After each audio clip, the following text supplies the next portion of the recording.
Eastward is a game that I've been looking forward to ever since playing the demo almost 2 years ago, but it's been in the works far longer than that. Finally, it's time to head eastbound across the train tracks. Prior to the start of your journey in this action-adventure RPG, the reclusive John finds Sam, who turns out to be a lively young girl, enclosed in a chamber while digging, and looks after her from then on. From the get-go, you can tell that Eastward's world is distant from our own and barely held together. While the residents of Potcrock Isle live underground in ignorance for their own safety, the surface you escape to is plagued with a wretched miasma that engulfs all life, yet people still strive to live. Eastward has far more in common with the 2D Zelda game than its other inspirations. John is equipped with a pan, which functions much like a sword, and a limited number of bombs. As you continue on, you'll gain ranged weapons with a single ammo pool, while Sam gets abilities that run on different energy meters. She actually cannot attack enemies directly, but instead stuns them, which can be pretty handy. Sam also temporarily removes things like certain plants and miasma, neither of which John can attack. The locations you'll travel through are often dungeon-esque and are filled with puzzles blocking progress. Thankfully, none of them were particularly brain-busting, being mostly in the vein of typical key finding and strategic bomb use. The pair are usually close together, but sometimes you'll have to separate them to navigate certain puzzles. Their health is shared and they can't be in separate rooms, so I'd have to quickly switch between and maneuver them around dangers. At one point I actually struggled with figuring out what to do with a particular boss fight more than anything else in this game. Speaking of, boss encounters are a real highlight, especially those that require you to switch between the duo and their individual weapons and abilities. When watching me play for a bit, my fiancé actually said that it made him want to play Doom Eternal of all things, partly because of the way I was switching my different weapons and movement depending on enemies I was going against at the time, which I thought was an interesting comparison. As you explore, you'll come across various treasures, whether it's salt, the currency, upgrade parts to improve your weapons or carrying capacity, heart orbs, or ingredients found in eskies. Partway in my journey, I realised there are some hidden places and not just the ones where you can see a clearly cracked wall ready for bombing. Following one secluded path, I came across a small area and then eventually got a new ability for Sam, which I would have never even gotten if I didn't take the time to explore.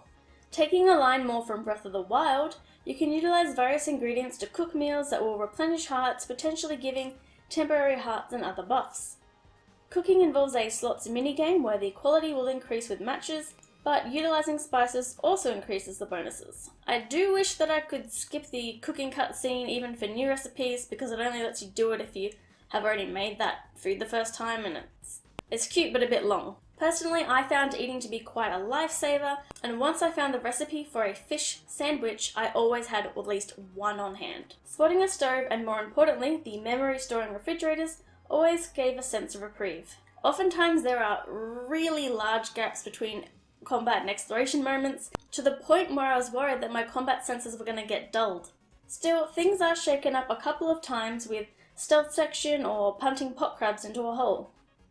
Within towns, you'll be able to play the popular game Earthborn. Despite the name, it seems more like Dragon Quest but with gacha Skylanders, but no microtransactions in the game. Instead, there's a in-game literal gashapon machine where you'll exchange tokens to collect Pix Balls, which are monster figures, and these unlock different things within this sub-game. In preparing to try and get this review on time, I sort of avoided playing Earthborn until I got to a point of no return where there weren't any more machines to play it. It does look fun and keeps track of your runs, so I'm hoping there'll be an update that lets me play the game from the save menu rather than having to start again. As I know the Pixballs are part of it, I was hoping it can use my clear save or something. Having an optional game within a game is always a treat. Like many, I was interested in Eastward primarily because of these stunning visuals. The world of Eastward is lovingly rendered in detailed pixel art in a colourful but soft palette. Floating in through the windows or showing the glow of a CRT, the lighting in this game makes it all the more beautiful.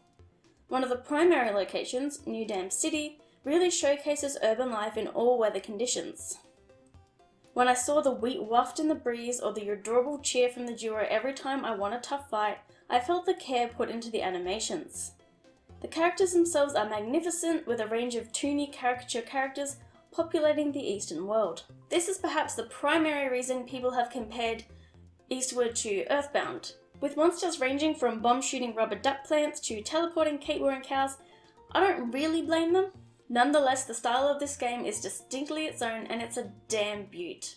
I simply must have a copy of Eastward's soundtrack, though I adore the minor tune that plays whenever you beat a boss fight too. The music always sets the mood perfectly, whether it sounds like you're in an 80s action movie or listening to the relaxing winds in the forest. It's largely electronic, but there's a good range of styles, and some of the tense tunes even have a little funk to them. Eastward's writing is great in its use of the English language, often very poetic, and the characters come alive with their personalities. As this game is littered with cutscenes, I'm glad it's filled with great dialogue. It's a game well worth talking to most of the NPCs for the humour alone. Either way, you'll go from helping a circus pitch tents, or talking about how great a game we've never played is. John is a literal silent protagonist, but his feelings came across well, while the childish spunk and wonder of Sam frequently made me smile. The overall plot, while mysterious and intriguing at first, pans out to be a pretty typical story, which is really only a letdown because of the amazing cast, visuals and soundtrack. As silly as the world can be with a ghost telling you ghost stories, or a bulletin board that's actually a man covered in post-it notes, everything is well grounded. I beat the game at just shy of 20 hours, but I know I missed a ton of treasure chests and some secret areas, and I really didn't touch Earthborn at all, so I imagine that takes up more of the time. I was able to get through it with minimal trouble, so those looking for a challenge in either the combat or puzzles might be disappointed. The time between action can drag on quite a bit, but I rarely found the conversations dull. In my playthrough, I experienced no technical issues other than the most minor of a visual glitch, and was able to play without having to change any of my settings on PC. Many are likely to be drawn in by the music and art alone, but the gameplay ensures that this is more than just style. Though the primary plot would have benefited from the energy placed in its characters, the adventures of Sam and John are still worth playing through. If you're interested in a Zelda-like with a heavy character and story focus, then you can't go wrong heading east. Given how great Eastward is for a debut game, I'm willing to patiently wait many years for another. I give Eastward an 8 out of 10. Bye! Eastbound and down.